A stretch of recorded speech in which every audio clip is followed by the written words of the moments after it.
जो गलती ऋतिक ने की वही गलती मुन्नी ने भी कर दी और ये गलतियां पड़ेंगी महंगी। तुलसी करेगी समाधान। नमस्कार दोस्तों, स्वागत है आपका आपके अपने चैनल हंग्री स्पिरिट्स में। हंग्री स्पिरिट्स देख रहे सारे दर्शकों का मैं अंजू शर्मा दिल से स्वागत करती हूँ। नहीं समझी मुन्नी तुलसी की वो सीख, जिसमें तुलसी कहती है कि भरोसा ही प्यार की नींव है। अगर मुन्नी को जरा सा भी ऋतिक पे डाउट था तो ऋतिक से बात करनी चाहिए थी।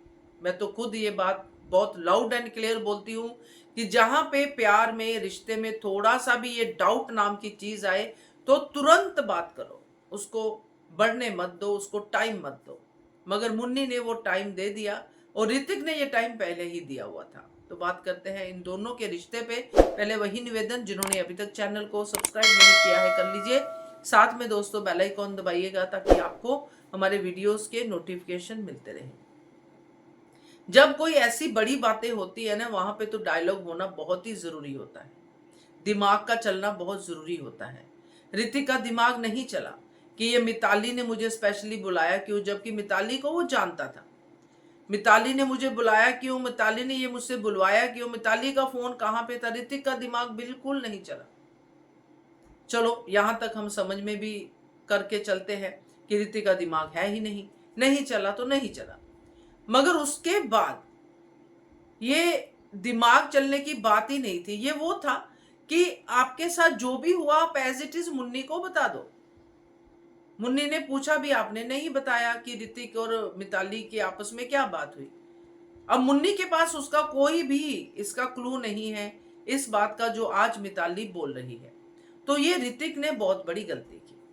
मगर जब मुन्नी को, मिताली जैसी लड़की जो ऑलरेडी मुन्नी को मेड मेड कह के चिढ़ा चुकी है यहां तक कि उसको जानने के बाद भी कि ये कलेक्टर है, फिर भी उसने मुन्नी को मेड कहना बंद नहीं किया और फोन पे भी यही कह रही है।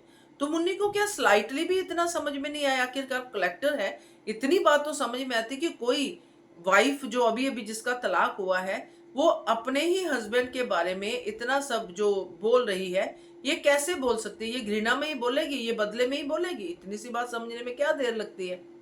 चलो मान लो कि वो सच भी बोल रही है, मुन्नी के हिसाब से अगर वो सच भी बोल रही है, तो जिसके साथ तुम्हें पूरी जिंदगी बितानी है, शादी हो चुकी है, क्या फर्स्ट नाइट में तो यही बातें तो होती हैं? जो समझदार इंटेलेक्चुअल लोग होते हैं, बाकी सब चीजें तो जो है सो है, फर्स्ट नाइट में ये एक दूसरे को मोर और मोर जानने की बातें तो होती हैं। तो यहां पे ये वाली बात मुन्नी ने क्यों नहीं की कि मुझे मिताली का फोन आया था?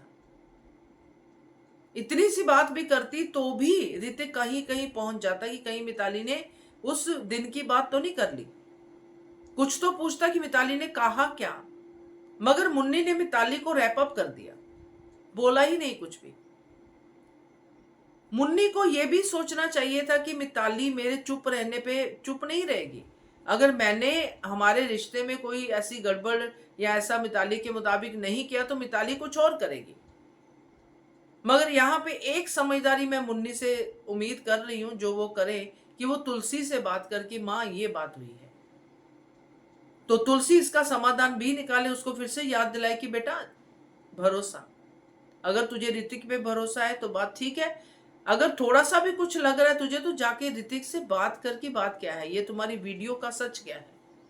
तो तुलसी तो समाधान निकालेगी, मगर मुन्नी की बेवकूफ़ी पे मुझे बिल्कुल अच्छा नहीं लगा। आपका क्या कहना है इस पे, पहले बताइएगा और कमेंट कीजिएगा। Keep watching hungry spirits.